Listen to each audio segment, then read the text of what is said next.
copies ne se lâchent plus. Et au Petit Saint-Bernard, ils ont acquis une avance décisive.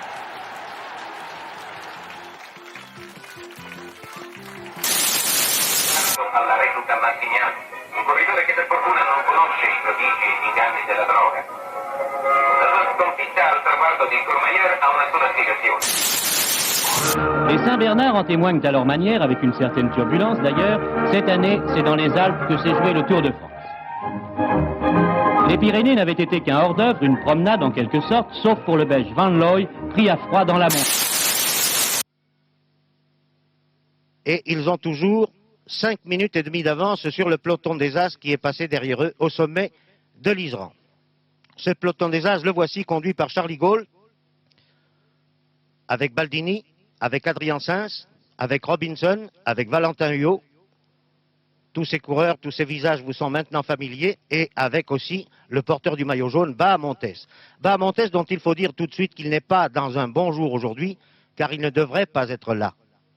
Lui qui, chaque fois que la route s'élève, éprouve le besoin de quitter ses compagnons, reste bien sagement et bien prudemment auprès d'eux aujourd'hui.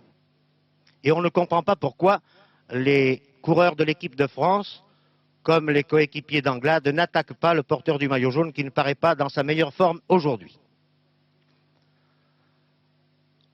Bahamontes, cependant, pour l'honneur, essaie de se porter le plus souvent en tête de ce groupe de poursuivants, ne serait-ce que pour infliger la cadence qui lui convient.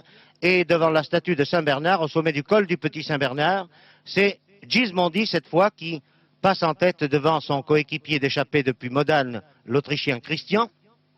L'avance des deux fugitifs s'est à peu près maintenue aux environs de 5 minutes, et les carabiniers italiens voient passer ensuite Gaulle, précédant Bahamontes et Valentin Huot, à près de 5 minutes derrière les deux fugitifs. Gérard Saint ensuite, Roger Rivière, bien placé. Anglade, qui est à environ 6 minutes. Anquetil, Baldini. Astalosa is going to move up a little bit in the overall if he can stay away. All of those 25 kilometres to the finish are all downhill now.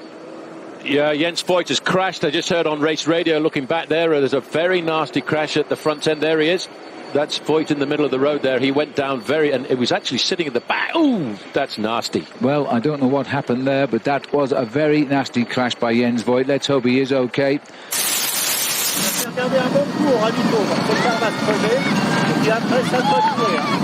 C'est super, belle étape. Ça va, t'as besoin de rien? Ok, t'as du déjoli ça aussi. Et laisse passer.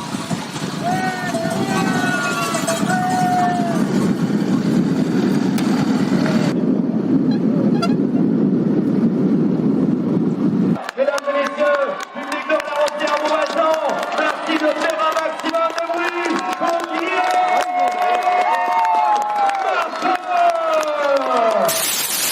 Les dépose dans les derniers mètres de l'étape vers la Rosière, mais c'est un rescapé de l'échappée du jour qui s'impose sur cette étape à fort dénivelé. 48 km d'ascension à 7% de pente moyenne en tout qui n'ont pas effrayé Peyo Bilbao. L'Espagnol d'Astana restant 6e sur le Tour d'Italie. Geraint Thomas qui est le premier à attaquer. Froome now attacks. Et Froome qui attaque à son tour. L'accélération de Christopher Froome. Bardet goes again. This time, no immediate reaction from Froome. Geraint Thomas qui est revenu sur Caruso et sur Tom Dumoulin. Last kilometre now for Mikel Nieve. Alors que Froome est en train de s'envoler et de lâcher Dan Martin. Geraint Thomas qui attaque et qui va tenter de revenir. Ça va vite, hein. Nieve has been caught with 400 meters to go. Coup double, le coup double pour Geraint Thomas.